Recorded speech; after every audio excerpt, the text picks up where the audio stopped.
నెల్లూరులోని సర్వేపల్లి నియోజకవర్గం వెంకటాచలం మండలంలో భారీ భూదందాకు సర్వేపల్లి మాజీ వైసీపీ ఎమ్మెల్యే పాల్పడ్డారని స్థానికులు ఆరోపించారు. వెంకటాచలం మండలంలో దేవాదాయ శాఖ సంబంధించిన సీతక్క చలవేంద్రం భూములు దాదాపు 400 ఎకరాలు ఉన్నాయి. అయితే ఈ భూముల్లో అప్పటి వైసీపీ ప్రభుత్వం జగనన్న కాలనీ పేరుతో భారీ భూదోపిడీకైతే పాల్పడినట్లు చెప్పారు.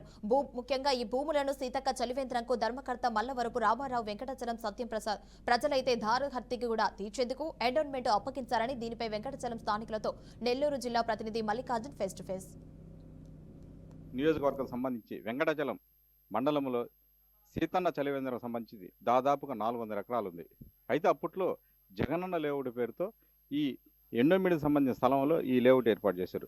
అయితే దగ్గర 800 ప్లాట్లు అప్పుడు ఇచ్చారు. అయితే ఇప్పుడు అధికారంగా చూసుకుంటే 180 ప్లాట్లు మాత్రమే ఉన్నాయి. అసలు ఎండోమెంట్ స్థలంలో అసలు జగనన్న లేఅవుటే తప్పు. దానికి తగ్గట్టు ఈ స్థలాన్ని ఈ లేఅవుట్ పేరుతో అప్పట్లో ఉన్న వైసీపీ నాయకులు దీన్ని దాదాపుగా మొత్తం భూమిని కబ్జా చేశారు. కేవలం ఇప్పుడు ప్రెజెంట్ 180 ప్లాట్లు మాత్రమే ఉన్నాయి. అయితే ఇప్పుడు ఇది త్వరితగతిన బయటపడడంతో కొంతమంది వైసీపీ నాయకులు దీన్ని కప్పుపుచ్చుకునే ప్రయత్నం చేస్తున్నారు. అయితే దీనికి సంబంధించి ఇక్కడ వెంకటాచలం సంబంధించిన నాయకులు ఉన్నారు. ఒకసారి అడిగి తెలుసుకుని సార్ చెప్పండి, ఇప్పుడు జగనన్న లేఅవుట్ అనేది ఎప్పుడు వేశారు? అసలు ఎండోమెంట్ స్థలంలో జగనన్న లేఅవుట్ వేయచ్చా వేయకూడదా? సార్ నమస్కారం అండి. నా పేరు రమేష్, వెంకటాచలం టీడీపీ నాయకుడు అండి. ఇది లేఅవుట్ వచ్చేసి 2021లో వేసారండి. జగనన్న లేఅవుట్ వేసినప్పుడు అది ఎప్పటికే కొంతమంది కోర్టుకి వెళ్ళినారు. కోర్టుకి వెళ్ళిన తర్వాత ఎండోమెంట్ కోర్టు అనేది స్టేటస్ కో ఇచ్చింది. నేనే స్వయంగా వెళ్ళి అప్పుడున్న కలెక్టర్ గారిని నైట్ 8 గంటలప్పుడు కలిసి, సార్ ఇది పేద ప్రజలకు ఇచ్చేది, దాని తర్వాత ఫర్దర్గా ఎప్పుడు కూడా పేద ప్రజలకు ఇబ్బంది కలగకూడదు, ఇది ఎండోమెంట్ ల్యాండ్, దీంట్లో ఆల్రెడీ కోర్టు వివాదంలో జరుగుతుంది, రైతులకి ఎండోమెంట్లకు నడుస్తుంది, ప్లస్ ఇంకోరు కోర్టులో ఉంది, స్టేటస్ కో ఇచ్చింది, కాబట్టి మీరేమైనా ఇవ్వదలుచుకుంటే ప్రభుత్వ భూమిని కానీ ఏదైనా పొలం పట్టా భూమిని కొని కానీ లేఅవుట్ వేసి ఇవ్వండి, కానీ ఈ ఎండోమెంట్ భూమిని రైతులకి లబ్ధిదారులకు ఇవ్వకూడదు, పేద ప్రజలకు ఇవ్వద్దు అని చెప్పేసి మేము అర్జీ ఇచ్చి మా కాడ ఉన్న ఎవిడెన్స్ కలెక్ట్ చేసి ఎత్తుకోపోయడం జరిగింది. కానీ ఆ రోజు ఇది కూడా మేము స్థానిక తెలియదు, ఆయనకు 2 ఎకరాలు రాశారు, అట్లా ఇంకొక వాళ్ళ నాయకుడు ఇంకోటి ఆయనకు 1 ఎకరా రాశారు. అట్లా అంటే మాకు తెలిసిన చెప్తాను, తెలియాల్సిన కూడా చెప్తున్నా.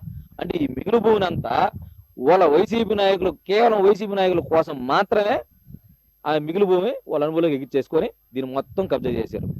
దీంట్లో కనుపూరులో ఒక వైసీపీ నాయకుడు ఉన్నాడు, శ్రీకామని ఆయన పేరు. ఆయన కనుపూరు లైక్ జగనన్న లేఅవుట్కి ఒక 3 ఎకరాలు పొలం అమ్మాడు, 60 లక్షలుగా 80 లక్షలుగా అమ్మాడు. ఆయన నిరుపేద, ఆయనకి వెంకటాచలంలో ప్లాట్ ఇచ్చారు.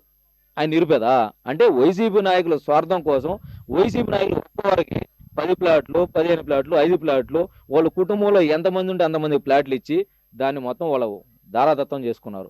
కాబట్టి మేము కోరుకునేది ఒకటే, ఎప్పటి నుంచో అనుభవం ఉన్న రైతులకు ఏదైనా న్యాయం చేసి ప్రభుత్వం ఆయనకి వెంకటాచలంలో ప్లాట్ ఇచ్చారు అంటే ఇది వైసీపీ నాయకుల కోసం చేశారా లేకపోతే పేద ప్రజల కోసం చేశారా? దీన్ని చూస్తే మీకు స్పష్టంగా అర్థమవుతుంది. ఇది కేవలం వైసీపీ నాయకులు ఆక్రమించుకోవడానికి, వైసీపీ నాయకులు భూమి కబ్జా చేయడానికి, వైసీపీ నాయకులు లబ్ధి చేకూర్చడానికి మాత్రమే ఈ పని చేశారు.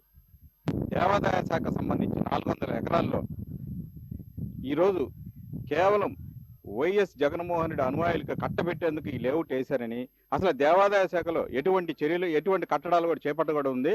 అయినప్పటికీ ఈరోజు స్థానికంగా ఉన్న మాజీ ఎమ్మెల్యే అనుచరులే దీన్ని భూ కబ్జా చేశారని ఇక్కడున్న స్థానికులు కూడా చెప్తున్నారు. అయితే చివరికి దీని మీద ఇప్పుడు కూడా అధికారులు ఏ చర్యలు తీసుకోవట్లేదని చెప్తున్నారు. అయితే ఎన్నోసార్లు స్థానికులు అయా ఇది ఎండోమెంట్ స్థలము, దీన్ని మీరు తీసుకోండి అని చెప్పినా కూడా ఎండోమెంట్ అధికారులు ముద్రనిద్రలో ఉన్నారు. ఇప్పటికైనా అధికారులు స్పందించి దేవాదాయకు సంబంధించిన 400 ఎకరాలు తీసుకోవాలని కోరుతున్నారు. కెమెరామెన్ పవన్, మళ్ళీ బీఆర్పీ న్యూస్, నెల్లూరు.